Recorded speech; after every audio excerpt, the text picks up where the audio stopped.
চোখের জল দু হাতে মুছে রিমা বলে চলল, সেদিন রুদ্র আমায় দাদি আম্মার কথাই নয়, আমার বাপুজির কথাই আমায় ঘর থেকে এনেছিল। যদি সোজা ভাষায় বলো তাহলে অনেকগুলো টাকার বিনিময়ে আমায় বিক্রি করেছিল রুদ্রর কাছে। তপন অবাক হয়ে জিজ্ঞেস করলো, রুদ্রর কাছে? তুমি যে বলেছিলে রুদ্র আর বানসিমা তোমায় ভালোবাসতো খুব। হ্যাঁ, তা হয়তো বাসতো, কিন্তু পয়সার লোভ দাদাবাবু মানুষের মনকে ঘুরিয়ে দিতে কতক্ষণ। আমার বাপুজির প্রথম পক্ষের ছেলে হওয়ার কারণে ও আমার থেকে বয়সে অনেক বড় ছিল। রুদ্র বরাবর ব্যবসা করতে চাইতো। বাপুজির কাছে পয়সা চেয়েছে অনেকবার, কিন্তু বাপুজি দেয়নি। আমার ঠাকুরদাও দেয়নি। তাই মনে মনে একটা রাগ তৈরি হচ্ছিল তার। সুযোগ পেয়ে তাই আমাকেই বলি দিল। সোজা রাজকোট থেকে রিমিকার চৌটালা এসে পড়লো এক অচেনা ব্যক্তির বাড়ি। তারপর সেখান থেকে এই শহরে।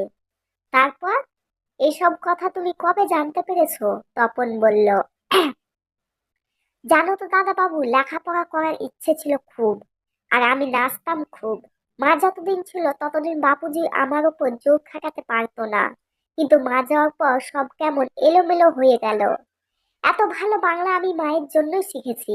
তারপরে শহরে তো সবাই বাংলাতেই কথা বলে, তাই সব মুখস্থ হয়ে গেছে।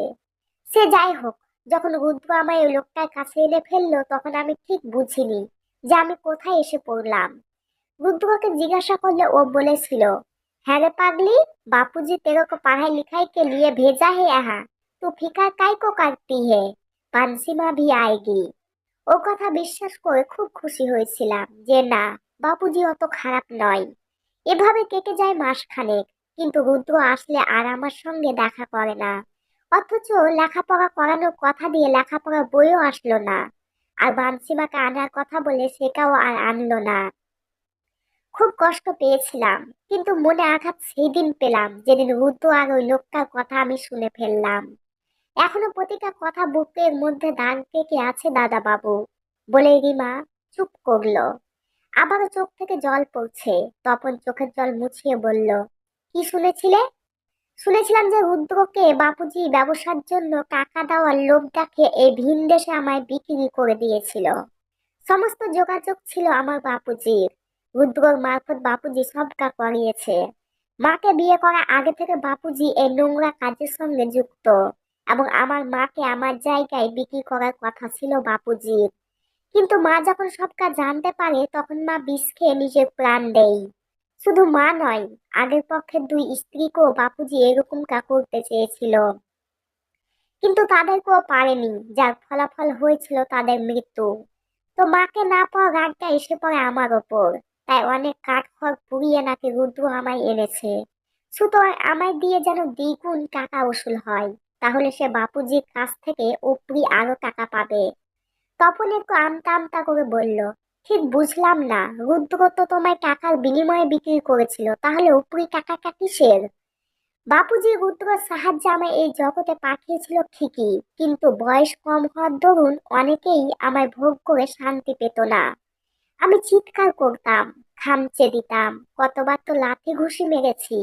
তাই যারা আসতো আমায় ভোগ করতে তারা সবাই আমায় যার বাড়িতে রাখা হয়েছিল তাকে নালিশ করত। হ্যাঁ দাদা, মাল দেখতেই শুধু সুন্দর, কিন্তু ধার কম আছে। একটু মালটাকে ধারালো করুন, নয়তো মজা আসে না দাদা। টাকা দিয়ে তবে আসি, মাল ঠিক করুন নয় টাকা ফেরত দিন। প্রায় প্রায় এরকম নালিশ শোনার পর লোকটি একদিন রুদ্রকে ডেকে কথাগুলো বলেছিল। তার উত্তরে রুদ্র উপরি টাকার কথা বলেছিল। তার মানে এটাই, বাপুজি রুদ্রকে ব্যবসার লোভ দেখিয়ে যে টাকা দিয়েছে তার দ্বিগুণ দামে আমায় ওই লোকটির কাছে বিক্রি করেছে। সুতরাং টাকার বিনিময়ে রুদ্রর কাজ ছিল শুধু এটাই, আমায় ওই লোকটির হাতে তুলে দেওয়া, এবং এটা দেখা যে ওই লোকটি চড়া দামে আমায় কাজে লাগাতে পারছে কিনা। যদি রুদ্র তার কাজ ঠিক মতো করে তাহলে বাপুজির কাছ থেকে সে কিছু উপরি পাবে। যত চড়া দামে আমায় ব্যবহার করাবে ততই লাভ হবে আমার বাপুজির। আর বাপুজির লাভ হলে রুদ্ররও একটু পকেট ভরবে। এমনই চুক্তি হয়েছিল তাদের। জিজ্ঞাসু দৃষ্টিতে তপন বলল, আর ওই লোকটা কিছু ভাগ পেত না? নিশ্চয় পেত, নয়তো 2 বছর সে রাখলো কেন আমায়? 2 বছর কেন? তারপর কি হলো? তারপর রুদ্র একদিন এসে খুব কাঁদলো। বলল, बहन वापस चल, हमारा बापूजी का इंतकाल हो गया। ফের একটা ধাক্কা খেলাম জানো। 2 বছর পর যখন নরক যন্ত্রণা কিছুটা সামলে নিয়েছি, তখন এরকম প্রস্তাব আমার মন ভাঙচুর করে দিল। দুঃখে নয় জানো দাদা বাবু, আনন্দে। আনন্দে? অবাক হয়ে প্রশ্ন করলো তপন। হ্যাঁ, আনন্দে। ভেবেছিলাম রুদ্র নিজের ভুল বুঝতে পেরেছে, বাপুজি তার পাপের ফল পেয়েছে, সুতরাং আমি ফিরে গিয়ে সেই জঘন্য মানুষটার মৃতমুখ দেখে নিজের জীবনটা আবার শুরু করব। কারণ ওই 2 বছরের কথা রাজকোকে কারো জানার কথা নয়, কারণ এতদিন রিমা দেহ ব্যস্ত, রিমিকা নয়। তাই সেখানে আজও আমি রিমিকা, আমায় কেউ গায়ে থুথু দেবে না। এত কিছু ভেবে যেন এক চিলতে আলো ঝলক দেখেছিলাম আমি। কিন্তু কিন্তু কি? ওই যে আবারও একটা ধাক্কা। রুদ্রের চোখের জল যে এতটা বিশ্বাসঘাতকতা মিশেছিল বুঝিনি। তবে হ্যাঁ, বাপুজি সত্যি মারা গিয়েছিল। তাই বাপুজি ঠিক করা লোকের কাছ থেকে আমায় আনবার ছোট্ট ফাঁদ পেতেছিল। রুদ্র যাতে লাভের পুরো অংশটা এবার সে পায়, তাই সেখান থেকে এনে ফেললো এইখানে। ব্যাস, তারপর থেকে সবই তুমি জানো দাদা বাবু। তখন হঠাৎ এমন কথায় চমকে উঠল, আমতা আমতা করে বলল, আমি জানি মানে? বুঝলাম না। লম্বা শ্বাস নিয়ে রিমা বলল, যেখান থেকে আমায় তুলে আনলে সেখানে আমি ছিলাম 5টি বছর। আমার জীবনের 7টা বছর আমি অসতী হয়ে কাটিয়ে দিলাম। তারপর তুমি এসে কিছু টাকার বিনিময়ে আমায় কিনে তোমার জীবনে ঠাঁই দিলে।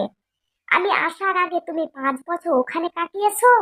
তাহলে রুদ্র কোথায়? সে পালিয়েছে?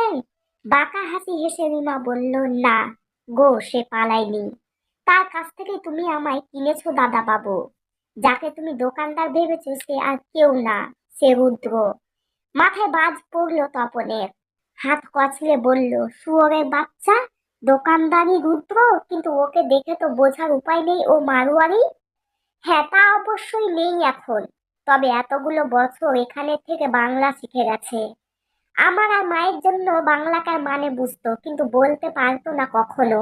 কিন্তু এখানে আসার পর নানা রকম লোকের সঙ্গে আমার মতো পাগলের লেনদেন করতে করতে কর্মে শিখে গেছে। সস্তায় ঘুমটির দোকানদারে অভিনয় করে দিনের পর দিন আমায় পাগল বানিয়ে টাকা আয় করে গেছে। নরক করে দিয়েছে জীবনটা। বাস্কেট তোমায় পাগলি সাজিয়েছে। ছি ছি, ভাবতেও ঘেন্না হচ্ছে। এখানে আনার পর পরই শুরুর দিকে আমি রাগে কোনো মানুষের সঙ্গে শুতে চাইতাম না। একদিন কি হলো জানো? একজন এসে আমায় জোর করে তার পুরুষাঙ্গ আমার মুখে প্রবেশ করাতে চাইছিল। তখন আমি রাগের মাথায় আমি কি করব বুঝতে না পেরে তার পুরুষাঙ্গে কামড় দিয়েছিলাম। আর তাতেই লোকটা খুব মেরেছিল আমায়। এলো পাথারি মেরেছিল। পরনের কাপড় ছিঁড়ে হির হির করে কাঁদতে কাঁদতে রুদ্রর পায়ের কাছে এনে ফেলে সবটা বলছিল। সমস্ত শুনে রুদ্র কি করলো জানো?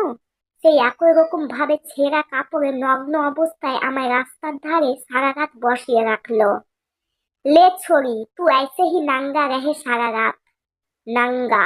आज तक कुछ लोग तेरे को नंगा देखते थे, आज से पूरे शहर देखेगा। साली थू। বলে গায়ে একতলা থুথু দিয়ে চলে গেল। সেদিন থেকে নিজেকে আর ফেরানোর চেষ্টা করিনি। পাগলির পরিচয় রয়ে গেলাম। মনে মনে শুধু জানতাম সুস্থ মাথায় যখন দেহকে বেচতে পারবো না, তখন পাগলির পরিচয় না হয় বেচি, এতে মানসিক শাস্তিটা হয়তো কমবে। নিজের মনকে বলতে পারবো, রিমা তুই শরীর দিসনি রে, দিয়েছ ওই নগ্ন পাগলিটা। আর তাছাড়াও চার দেওয়াল থেকে রাস্তায় যখন নেমে পড়েছি তখন রাস্তায় না হয় আমার। আর বলতে পারলো না রিমা, গলা রুদ্ধ হয়ে এলো। তখন কি বলবে বুঝতে পারছে না। এক ঝটকায় রিমাকে বুকের মধ্যে মিলিয়ে নিয়ে নিজেও অঝরে কেঁদে ফেললো। রিমা, আমি ভাবতাম পৃথিবীর সব থেকে হতভাগা বোধ হয় আমি। যত খারাপ সব আমার সঙ্গেই ঘটেছে।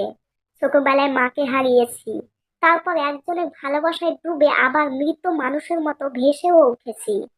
যখন বাবাকে সব থেকে বেশি পাশে দরকার ছিল তখন বাবাকে হারিয়েছি। সবকিছু, সবকিছু হারিয়েছি। এই ভেবে দিনের পর দিন কষ্টে নিজেকে তিলে তিলে শেষ করতে চেয়েছি। কিন্তু আমার থেকে শত গুণ, হাজার গুণ কষ্ট তুমি পেয়েছো। আমি তো আমার শৈশবে বাবার ভালোবাসা পেয়েছি, কিন্তু তুমি, তুমি তো কিচ্ছু পাওনি। তোমার মতো নারী পাওয়ার ভাগ্য কয়জনের হয় বলো তো? এত আঘাতের পরেও তুমি একটুও দুমড়ে মুচড়ে যাওনি। বছরের পর বছর মানসিক শারীরিক যন্ত্রণা ভোগ করেছো। এত শক্তি তোমার মধ্যে আছে যা আমার মধ্যেও নেই রিমা। তোমার বা আমার জীবন ঘেঁটে যাওয়ার পেছনে আমাদের কোনো হাত ছিল না রিমা, কিন্তু আমাদের জীবনকে আবার গুছিয়ে সুন্দর করে তোলার জন্য আমাদের হাত আছে।